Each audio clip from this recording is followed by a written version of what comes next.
esta mañana de un padre. Estamos celebrando el Día del Padre. Y hablar de un hombre llamado Abraham, que para mí es un padre ejemplar, un hombre de fe, que nos va a enseñar un poco esta mañana de cuál es la manera de vivir una relación con Dios y una relación con su familia. Yo quiero invitarles a ustedes a abrir sus Biblias en el capítulo 4 de Romanos y también tener ahí a la mano el libro de Génesis, porque lo vamos a citar. La vida de Abraham, su ejemplo como padre, para mí se levanta como un incentivo y a la vez como un desafío. Dios lo escogió a él para ser el padre de una gran nación, pero a la vez se convirtió en el padre de tres grandes religiones que conocemos el día de hoy: el judaísmo, el cristianismo y el islam. Han pasado 4000 años de que él existió y todavía el día de hoy podemos ver el ejemplo de él. Abraham fue un hombre que creyó a Dios y por su fe fue declarado un hombre justo. Y yo voy a explicar un poquito eso adelante, para aquellos que tal vez algunos términos que yo use no sean totalmente claros. Indudablemente las lecciones que aprendemos de la vida de Abraham son hoy un desafío y un ejemplo. Por sobre todo para mí, Abraham fue un hombre de fe. No una fe cualquiera, sino una fe en el Dios Todopoderoso. Se puede tener fe en cualquier cosa, pero la fe de Abraham era una fe en el Dios Todopoderoso, al cual sirvió y siguió fielmente sin dudar de su poder. Fue desafiado a hacer cosas que rebasaban los límites humanos. Una de ellas, por ejemplo, sacrificar a su hijo. Y a creer en contra de lo imposible. Realmente fue un hombre de paradojas en su vida. Su vida raya en eso, en lo paradójico. Abraham es un monumento a lo que significa para mí una paternidad responsable. Su vida, su ejemplo son y serán siempre un modelo que nosotros podemos seguir. Yo estoy hablando especialmente el día de hoy a los padres, pero creo que este es un mensaje para todos nosotros. La gran tragedia de la sociedad en el siglo XXI es lo que yo llamo la secularización del concepto de la familia y la pérdida de la paternidad responsable. La secularización porque hemos sacado a Dios de la familia. Y hay muchas otras cosas que en cierta manera a veces son antivalores que están moviendo a la sociedad. Más serio aún para mí es la desvalorización de la paternidad y una ausencia casi total de la espiritualidad en la formación, que para mí es valioso y es fundamental en la formación de la familia. Hay un vacío en la familia espiritualmente hablando. Yo diría, golpeados por la religiosidad vacía de hoy, hemos pretendido huir de ella, dejando botado en el camino el valor de la fe y la vida espiritual en la familia. Y es algo muy interesante, hermanos. Harvard, la escuela de medicina, ha puesto en el currículo, en la malla curricular, un curso sobre espiritualidad en la medicina. Soy amigo de un teólogo puertorriqueño que ha sido invitado muchas veces para hablar de espiritualidad. Él es un teólogo pentecostal que tuvo una experiencia muy, muy impresionante, un milagro en su vida, un muchacho de 14 años, retardado mental. Dios hizo un milagro en él y llegó a graduarse de Union Theological Seminary en Nueva York con un PhD en teología sistemática, el primer hispano que se graduó. Y Harvard lo ha invitado a él a hablar de cómo es posible introducir en la medicina el concepto de espiritualidad. Los médicos que están aquí me perdonan que hable de esto, pero se entiende que cuando hay un paciente que tiene fe y que tiene espiritualidad, puede mejorar en su proceso de recuperación que un paciente que no cree en nada. Lamentablemente en la familia al día de hoy, en aras de secularizar la familia, se ha perdido la espiritualidad y la fe. Lo que tenemos como resultado es una niñez y una juventud carente de valores espirituales y familiares y que están con consecuencias graves el día de hoy. Necesitamos volver al modelo bíblico de la paternidad y redescubrir la importancia de la fe y la espiritualidad en la formación de nuestros hijos. No es solamente, hermanos, de darle a nuestros hijos y a nuestra familia todo lo que materialmente necesita. Necesitamos la fe de Abraham para dar lugar al Señor Dios Todopoderoso y a su Hijo Jesucristo a permanecer en el tejido de nuestra familia para producir una familia balanceada y alejada de la disfuncionalidad prevalente en la actualidad. En alguna manera el apóstol Pablo en Romanos 4 nos ayuda a entender la figura paterna de Abraham como un hombre de fe, de obediencia, de integridad y de profundidad en su relación con Dios. Y padres, quiero que noten esto, no estoy hablando de religión, porque hablamos mucho de religión, y no se trata de religiosidad. No se trata de llamarse evangélico, católico, protestante, testigo de Jehová, mormón, musulmán, ateos, porque ahora hay religión atea y hay iglesias ateas, es otra religión. No se trata de eso, se trata de una relación donde yo creo en Dios, tengo fe en Él. Se trata de obedecer como resultado de esa obediencia y del amor. Se trata de vivir una vida de integridad y de una profunda relación con Dios. Yo quiero decirles, yo no estaría en este lugar solamente porque soy un religioso. Estoy hablando de esto porque lo he vivido, lo vivo, lo creo. Para mí, mi relación con Dios es más importante que cualquier otra cosa. Entonces necesitamos recapturar esa fe que nos permita vivir vidas fructíferas y bendecidas. Déjeme pintar un poquito el retrato de Abraham usando el libro de Génesis, capítulo 12, versículo 1. Pero Jehová había dicho a Abraham: deja tu tierra, tu parentela, la casa de tu padre y vete a la tierra que te mostraré. Es el capítulo 12 y versículo 1 en la versión 60. Y dice el versículo 2: y haré de ti una nación grande y te bendeciré. ¿Oyó lo que dice? Haré de ti una nación grande, te bendeciré y engrandeceré tu nombre. Y termina diciendo: y serás bendición. Serán benditas en ti todas las familias de la tierra. Bendeciré a los que te bendijeren y a los que te maldijeren maldeciré, y serán benditas en ti todas las familias de la tierra. Mire qué llamado tan interesante. Abraham era un citadino de la ciudad de Ur de los Caldeos. Los estudiosos dicen que pudo haber sido una ciudad de unos 100,000 habitantes en aquel tiempo, con escuelas que podían ser comparables a las universidades hoy, bibliotecas. Él era un hombre de ciudad y Dios lo llama para ir a una tierra que le mostraría. El libro de Hebreos dice que él es un héroe de la fe, porque siguió como viendo al invisible. No sabía dónde iba, pero creyó. Y Dios le hace 3 promesas a Abraham aquí. Primero, le dice: haré de ti una nación grande. Luego, te voy a bendecir. Y tercero, te haré famoso. Brevemente lo menciono. Abraham era de 75 años cuando Dios lo llamó. Estaba casado con una hermosa mujer de 65 años que era estéril. Entonces, creerle a Dios este llamado: haré de ti una nación grande. Amigos, hermanos, eso requiere fe. Porque uno diría: a los 75 años, yo, padre de una nación. Y mire, cuando uno ve el desarrollo en el capítulo 13, verso 14, dice que Lot se separó de él porque cuando él salió llevó a su sobrino Lot, pero habían crecido las haciendas de ellos y se separaron. Y cuando Lot se separa, capítulo 13, verso 14, Dios le dice a Abraham: mira lo más lejos que puedas en todas las direcciones, al norte y al sur, al oriente y al occidente.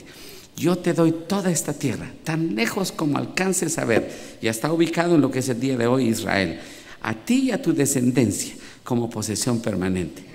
Y oiga, dice: y te daré tantos descendientes que como el polvo de la tierra será imposible contarlos. Y estaba casado con una mujer de 65 años, estéril. ¿Qué cree usted que se necesita para seguir a Dios en estas circunstancias? Fe. Y la fe produce obediencia. En el capítulo 15, el verso 4, de nuevo Dios habla con él, y el verso 5 dice: entonces el Señor llevó a Abraham afuera y le dijo: mira el cielo y si puedes cuenta las estrellas, este es el número de descendientes que tendrás.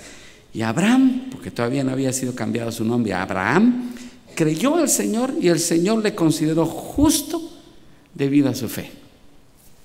Déjeme hacer un paréntesis necesario aquí. Los que son leídos y escribidos en Biblia no tienen necesidad de esto. Pero aquellos que tal vez es la primera vez que escuchan eso: ¿qué es esto de ser justo por la fe? Bueno, en Romanos 5:1 Pablo dice: justificados pues por la fe tenemos paz para con Dios por medio de nuestro Señor Jesucristo. Y yo se lo explico de esta manera muy sencilla. Imagínense una corte. El juez está sentado, el Dios Todopoderoso. Y yo, Rudy Girón, estoy sentado en el banquillo de los acusados. Y Dios dice: Rudy, eres un pecador. Y yo digo: sí, Señor, lo reconozco. Y dice: y estás condenado a morir, porque la paga del pecado es muerte. Y yo digo: ¿qué hago? Y aparece de pronto al lado derecho un abogado defensor. Y dice: Rudy, soy Jesús de Nazaret. Yo vine a este mundo para redimirte. Morí en la cruz del Calvario, mi sangre fue derramada y mi cuerpo fue traspasado para que el día de hoy, si tú crees por fe en mí, mi Padre Celestial va a tomar tus pecados y los va a echar tras sus espaldas en el fondo de la mar, para nunca jamás acordarse de ellos. Y a partir de este momento, si tú crees en mí, vas a tener paz con Dios. Yo digo: creo en ti, Señor. Y empiezo a ser justo. Y empiezo a tener paz con Dios. Y obviamente paz conmigo mismo. Tal vez esta mañana alguna persona que no siente paz en su corazón. ¿Sabe qué es lo más importante? Aceptar lo que Jesús hizo, no la religión.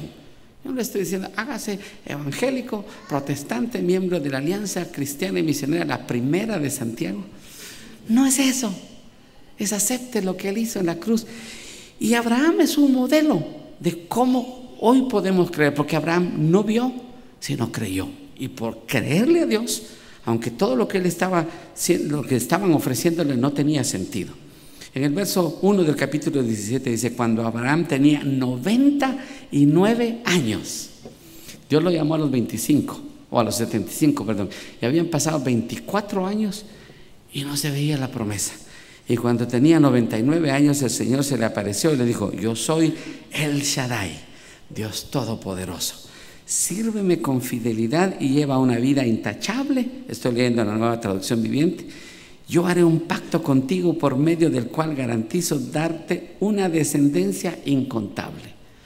Hermano, han pasado 24 años. Yo no sé si alguna vez a usted le ha tocado esperar algo, pero nosotros somos un poquito desesperados, especialmente hoy día cuando ordenamos en la ventanilla: quiero un Big Mac, y ahora están dando 2 por $1, o no sé cuál es el equivalente, y ya a la ventanilla ahí está.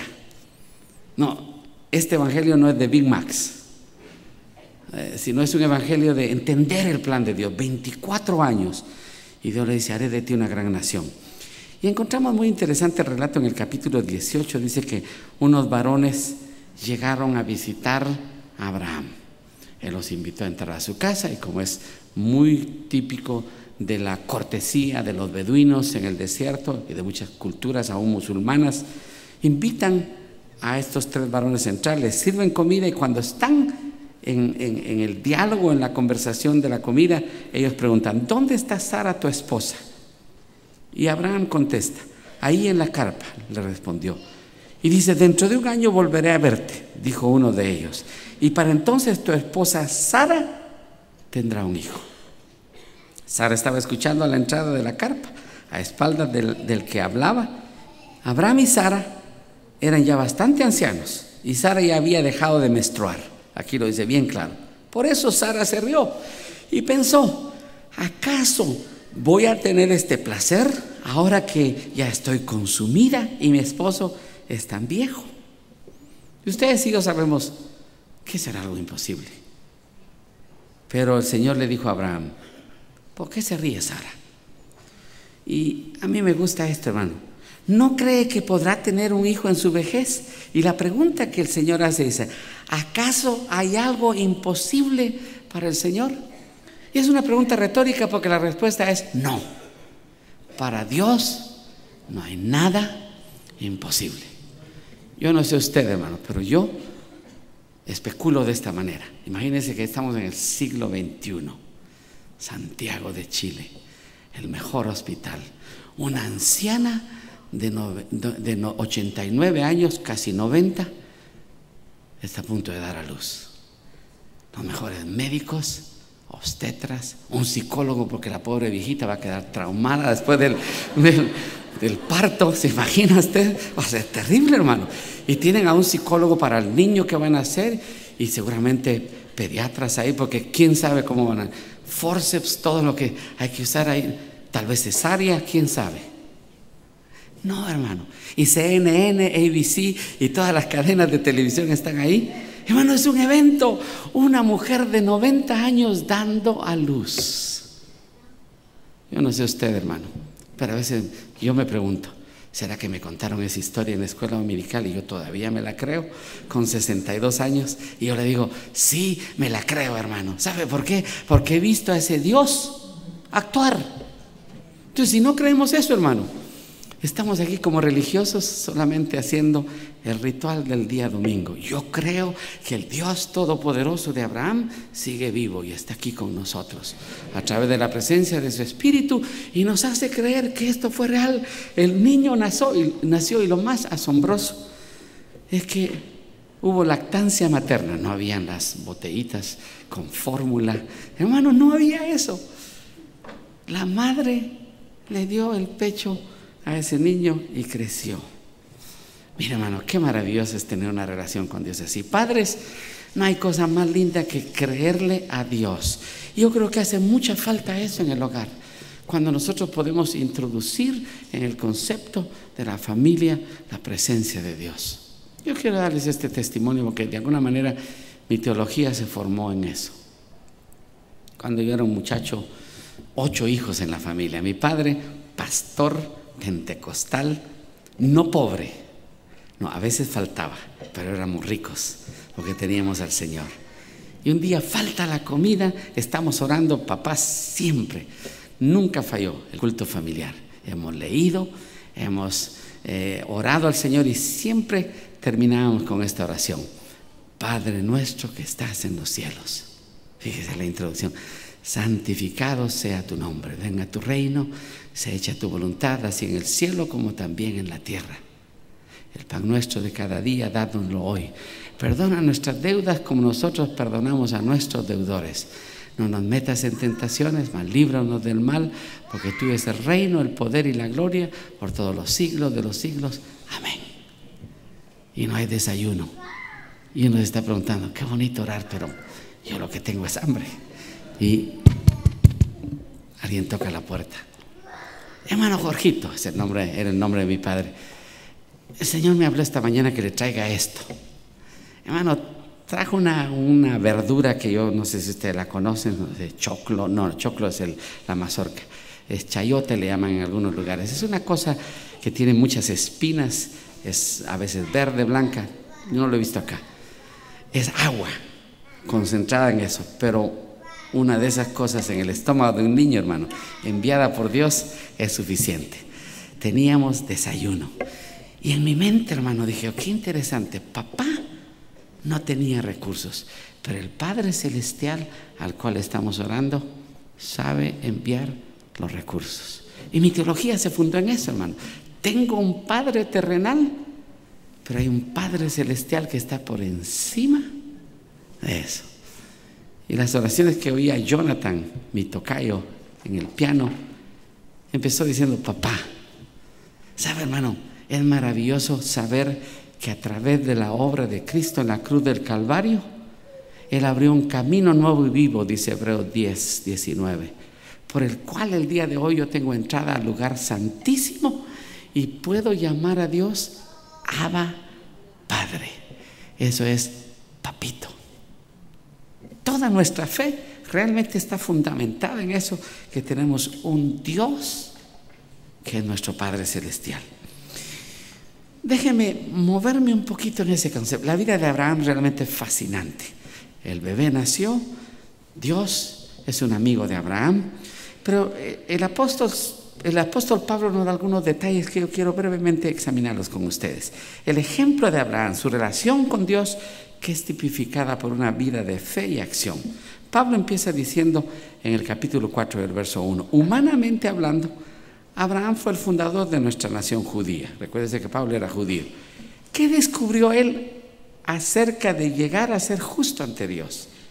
El verso 2 dice que si sus buenas acciones le hubieran servido para que Dios la aceptara, habría tenido de qué jactarse. Pero esa no era la forma de actuar de Dios. Pues la Escritura nos dice, Abraham le creyó a Dios y Dios consideró a Abraham justo debido a su fe. Y qué alegría me da a mí saber esto, hermano. Porque si fuera por mis obras, le garantizo, yo no estaría acá. Pero gracias a Dios, que por las obras de Cristo en la cruz del Calvario y por la fe que nosotros tenemos en Él, el día de hoy tenemos una relación con Dios. Y este capítulo, hermano, es fascinante. Si usted lo tiene ahí abierto, ya sea en su Biblia, en su iPad o su teléfono inteligente, los muchachos, en el verso 11 dice, habla sobre la circuncisión. La circuncisión era una señal que los judíos tenían porque Dios hizo un pacto con Abraham que todo varón se tenía que circuncidar. La circuncisión era cortar el prepucio y era la señal del pacto que Dios hacía con el pueblo de Israel. Pero esto se volvió un tema religioso. Y la comunidad a la cual Pablo está escribiendo en Romanos tenían el problema de la circuncisión, no la circuncisión, quiénes son judíos, quiénes no son judíos. Y Pablo les escribe de esta manera: la circuncisión era una señal que Abraham ya tenía, era una señal de que Abraham ya tenía fe y de que Dios ya lo había aceptado y declarado justo aún antes de que fuera circuncidado. Por lo tanto, Abraham es el padre espiritual de los que tienen fe, pero no han sido circuncidados. Y estos somos nosotros. Bueno, aunque ahora médicamente se practica la circuncisión en muchos países y en muchos lugares, Abraham recibió la circuncisión como una señal de su fe. A ellos se les consideró justos debido a la fe. Abraham también es el padre espiritual de los que han sido circuncidados, de los judíos. Mire qué interesante. Abraham se ganó el título de padre espiritual de los judíos, que para ser judíos son circuncidados, y de los no judíos, los que somos el pueblo de Dios, que no necesariamente tenemos que cumplir ese requisito ni tener en nuestra sangre judía, porque en Cristo Jesús se derribó la pared que dividía a judíos, a gentiles, a ricos, a pobres, a grandes, a pequeños, a blancos y negros, a mapuches, a chilenos, a mestizos. Se acabó todo eso. En Cristo Jesús somos uno, porque Él nos unió. Y eso es lo que hizo la fe de Abraham, recibir esa promesa. Y Abraham también es el padre espiritual de los que no son circuncidados. Obviamente, dice el verso 13, la promesa que Dios hizo de dar la tierra a Abraham y a sus descendientes no se basaba en la obediencia de Abraham a la ley, sino una relación correcta con Dios. Hermanos, quiero resaltar esto: nuestra relación correcta con Dios. Es tan importante como padres estar seguros de esta relación. Cuando hablo esto, lo quiero hacer para ilustrar algo que en cierta manera me llena de gozo. Mi padre fue un hombre muy especial. Tenía 40 años cuando sacó su 6º grado. Yo lo ayudé para ir a la escuela primaria, la elemental, o no sé cómo le llaman acá, y se fue a examinar. Yo recuerdo cuando iba a entrar, estaba nervioso y dijo: papi, lo vas a hacer. Y yo veo a mi padre ahí sentado en los escritorios donde yo acababa de estar sentado, y sacó su 6º grado. Y le dieron su diploma de 6º grado a los 40 años. Y yo me sentía muy contento por eso. Pasaron los años, 30 años después, teniendo 70 años de edad, sacó su escuela secundaria, la escuela antes de entrar a la universidad. Y le dieron 2 diplomas, uno por ser el más viejo y otro por terminar. Obvio, ¿verdad? Pero yo tengo fotografía de el viejo, le decíamos nosotros, hermanos, con su diploma, contento. Soy bachiller en ciencias y letras. Ese era el nombre que el título preuniversitario tiene en Guatemala. Y oiga esto, hermano, a los 75 años yo lo ayudé a preparar su tesina para graduarse en su licenciatura en teología. Yo le di clases, hermano. Le di introducción al Antiguo Testamento y un curso de predicación a mi viejo, que estaba predicando aún cuando yo no estaba ni siquiera en proyecto, porque él era soltero cuando empezó a predicar. Pero humilde el viejo ahí me dice: Rudy, trátame bien. Y le digo: papá, igual que los demás, lo vas a hacer. Y lo hizo, hermano. Y sabe, en una Biblia que guardo hay un bosquejo, el último que hizo. Ya casi no podía escribir. Y se veía ya la estructura sermónica de un sermón expositivo. Este viejo tremendo. Pero ¿por qué digo esto, hermano? Porque 2 días antes de morir estábamos todos los hijos reunidos. Yo regresé de Rusia con mi esposa y estuvimos con él toda la semana antes de que él muriera. Y estando reunidos todos, nietos, hijos, estábamos cantando, le gustaba cantar, y detuvo el canto y dijo: hijos, quiero decir algo. Y dice: he sido fiel a Dios y a mi iglesia. Por 65 años he servido a mi iglesia y al Señor. Y nosotros, hijos, dábamos testimonio: ha sido fiel. Y segundo dice: y los únicos labios que he besado son los de esa mujer que está ahí. Y señaló a mi madre. Y hermanos, ¿sabe qué pasó ahí? A mí no me importa que papá no colgó un PhD, un título, no tenía diplomas, muchos, pero nos subió la barra bien alta, hermano. Porque no se trata de correr la carrera, sino, como usted vio, ese padre ejemplar, llegar a la meta. De eso se trata, hermanos. No es asunto que soy el mejor corredor y que voy primero que todo. No es asunto de llegar primero o de llegar último. El asunto es llegar. Y ese es el desafío, llegar a la meta. Abraham era un hombre de fe. Esperó 25 largos años. A los 100 años, Dios cumplió su promesa. Nace Isaac. En el verso 18 del capítulo 4 de Romanos, Pablo escribe: aun cuando no había motivo para tener esperanza, Abraham siguió teniendo esperanza porque había creído en que llegaría a ser padre de muchas naciones. Pues Dios le había dicho: esta será la cantidad de descendientes que tendrás. Y la fe de Abraham no se debilitó, a pesar de que él reconocía que por tener unos 100 años de edad su cuerpo ya estaba muy anciano para tener hijos, igual que el vientre de Sara. El verso 20: Abraham siempre creyó la promesa de Dios sin vacilar. De hecho, su fe se fortaleció aún más y así le dio gloria a Dios. Abraham estaba plenamente convencido de que Dios es poderoso para cumplir todo lo que promete. Y debido a su fe, Dios le consideró justo. Yo digo esto, hermano, lo menciono solamente. Cuando Isaac, su hijo, que había nacido en la vejez, es reclamado por Dios. Leí a un autor anoche, investigando sobre esto, interesantemente un judío, que según él va a desmitificar la figura de Abraham. Decía: los peores padres que encontramos en la historia de la humanidad, y hace una lista, y según él, Abraham fue el peor padre, porque tuvo las agallas de agarrar a su hijo y llevarlo a un altar y lo iba a sacrificar. Los muchachos decían en mi país en aquel tiempo: qué hígados los de Abraham. Hermano, no se trata de eso. La prueba de Abraham fue una prueba muy grande. Lo mejor que tenía, lo más preciado, un hijo que nació en la vejez, y Dios le dice: sacrifica a tu único, a Isaac. Y por supuesto es una portentosa figura y ejemplo de lo que Dios hizo al enviar a Jesucristo, su Hijo. ¿Sabe qué dice Juan 3:16? De tal manera amó Dios al mundo, que ha dado a su Hijo unigénito. Señores, señoras, hermanos, hermanas, no se trata de religión, se trata de un Dios que entregó a su único Hijo. Abraham lo entregó, fue el modelo del Padre Celestial. Cuando estaba a punto de sacrificarlo, la Biblia dice que un ángel le dijo: detente, porque ya conozco que me amas, que me sirves. No has detenido lo más preciado. Padres, la cosa más maravillosa que uno puede enseñar a sus hijos es la fe en el Dios Todopoderoso.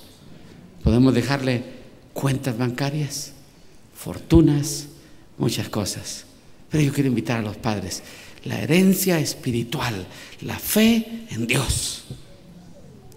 Yo viví en 37 casas antes de salir de casa. Yo salí a los 14 años de casa. Imagínese usted, éramos itinerantes, hermano, parecíamos un circo, literalmente. las camas se movían así, porque nos movimos de un lugar a otro. Hay gente que no entiende esto, porque ha vivido toda la vida en la misma casa, en el mismo barrio, ha dormido en la misma cama. Yo cambié 37 vecindarios, me despedí de amigos, salimos de un lugar a otro. Yo pensé, cuando yo tenga mi hogar, yo voy a ser diferente. Ya pasé la cuenta, hermano. He estado en más de 40 lugares, he vivido en 4 países y mis hijos se han movido de un lugar a otro. Hermanos, pero ¿sabe una cosa? La herencia que papá nos heredó, porque no teníamos casa propia hasta que salimos de hogar, el papá compró una casa, hizo una casa. Pero la herencia que yo tengo es que él me enseñó a temer a Dios. No es a tener miedo de Dios. No, temor a Dios, el concepto de la literatura sapiensal es amar a Dios de tal manera que yo estoy dispuesto a amarlo y no le voy a desobedecer por nada. Padres, el amor a Dios nos puede inducir a amar a nuestra esposa, a nuestros hijos y a nuestra familia de tal manera que de ninguna manera vamos a fallarles. No se trata de que soy un hombre muy recto y puedo estar aquí de pie diciendo, yo soy la excepción. Si no fuera por el amor de Dios, si no fuera por la gracia de Dios, los 39 años de matrimonio que llevo con mi esposa no serían posibles. Padres, es posible imitar la fe de Abraham, porque Dios ha dejado su espíritu para que nosotros echemos mano de él cuando pasamos por las pruebas. Abraham es un modelo de fe, entregó todo y al final Dios lo declara padre de muchas naciones. Vivimos en un mundo que ha desvalorizado la familia. El ataque más grande que la sociedad del siglo XXI está sufriendo es contra la familia. El diablo sabe que destruyendo la familia destruye la base más importante de la sociedad. Y usted sabe, el posmodernismo está trayendo el concepto de familias alternativas. Mi oración y mi compromiso como predicador es decir, señores, señoras, la familia, de acuerdo a lo que Dios creó, es la base fundamental de la sociedad y de la familia. Un padre, una madre, hijos que nacen en el contexto no disfuncional, sino en el contexto que Dios quiere que los hijos se formen. Y para ello, padres, necesitamos a Dios. No te preocupes mucho por la herencia que dejarás materialmente a tus hijos. Pídele a Dios que esa fe que hubo en el corazón de Abraham pueda estar en tu corazón. Hoy celebramos el Día del Padre. Yo doy gracias a Dios por el padre que tuve, porque me enseñó que el valor de la vida no está en las cosas materiales. Me enseñó que puedo ser vulnerable ante mis hijos. Muchas veces lo vi enojado, lo vi molesto, lo vi vulnerable, lo vi llorar. Y eso me enseñó que papá era un ser humano. Cometió errores, pidió perdón. Nos guió de una manera que yo doy gracias a Dios. De los 8 hijos, 6 somos ministros del Evangelio. No porque Él nos obligó, sino porque nos impactó con su ejemplo. Padres, no se trata de exaltar la figura de un hombre, sino de decirles, el secreto que yo aprendí en él es que él amaba a Dios y temía a Dios. Y yo quiero invitarles, padres, yo soy padre de 4 hijos y abuelo de 4 nietos. Y espero todavía más nietos porque tengo 3 hijas solteras. Yo digo, Señor, permíteme llegar al final de la carrera y poder decir, he peleado la buena batalla, he guardado la fe. Eso se logra solamente cuando Dios está en nuestro corazón. Yo quiero terminar con una oración. Posiblemente hay personas aquí que todavía no tienen esa relación con Dios. Y no se trata de que yo te diga, hazte un evangélico. No. Mi invitación es decirte, ábrele tu corazón al Señor. Y no te voy a decir, levanta la mano, ven al frente, porque no es lo que quiero hacer esta mañana. Pero posiblemente, si tú no conoces a Dios, esta mañana puedo decirle, Señor, abre mi corazón. Y no solo los padres, Tal vez hay damas aquí, jóvenes, que todavía no tienen esa relación con Dios. Muchachos, yo tenía 18 años cuando me enamoré del Señor. Tenía 4 años cuando lo conocí como mi Salvador, pero me descarrié y a los 18 años tuve un reencuentro con Él. Y han pasado largos años y disfruto todavía de su presencia. Todavía me emociona hablar de Él, y el día que pierde esa emoción le digo: Señor, llévame. Es maravilloso servir al Señor. Padres, hermanos, hermanas, amigos, invitemos al Señor a nuestro corazón. Incline su rostro. Señor, muchas gracias por tu palabra. Gracias porque un día, como Padre amoroso, enviaste a Jesucristo a esta tierra.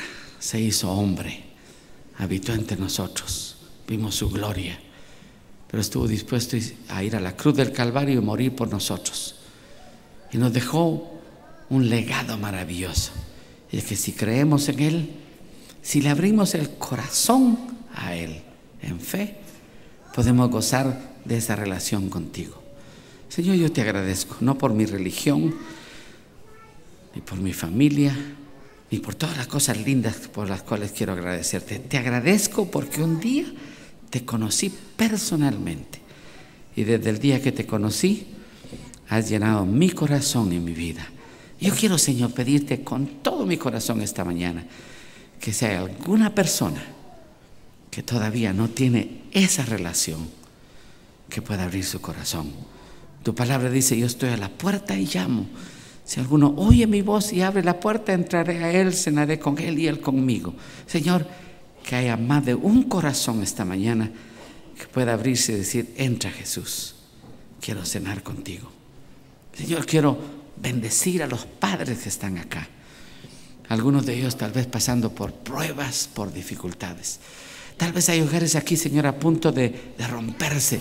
Señor, que esta palabra de fe pueda venir para que podamos sacudir todas aquellas cosas que están destruyendo nuestra familia y podamos reafirmarla y decir: Señor, te entregamos nuestra vida, nuestro matrimonio, nuestros hijos.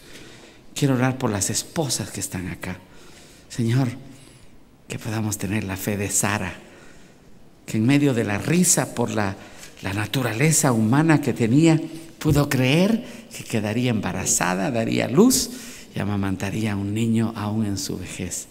Quiero orar por los jóvenes, que como Isaac, siendo un joven, un adolescente, cargó la leña, fue obediente y se puso sobre el sacrificio, y conoció que el Dios al cual su padre servía era un Dios poderoso que podía librarlo y darle vida. Señor, bendice a las familias que están aquí representadas. Bendice a la familia de Chile, Señor. Señor, que las instituciones gubernamentales y sociales no destruyan el valor más grande que la sociedad chilena tiene, la familia. Que tú puedas, Señor, con tu Espíritu Santo. Oramos por los políticos, por los líderes de opinión, para que puedan considerar que la familia es el valor más grande. Y, Señor, encomendamos las vidas de los padres que están en esta mañana y a los cuales estamos celebrando. Te damos a ti la gloria, te damos a ti la honra, te damos a ti la alabanza y la adoración, porque solo tú la mereces. Oramos en el nombre de Jesús. Amén. Amén. Que el Señor les bendiga.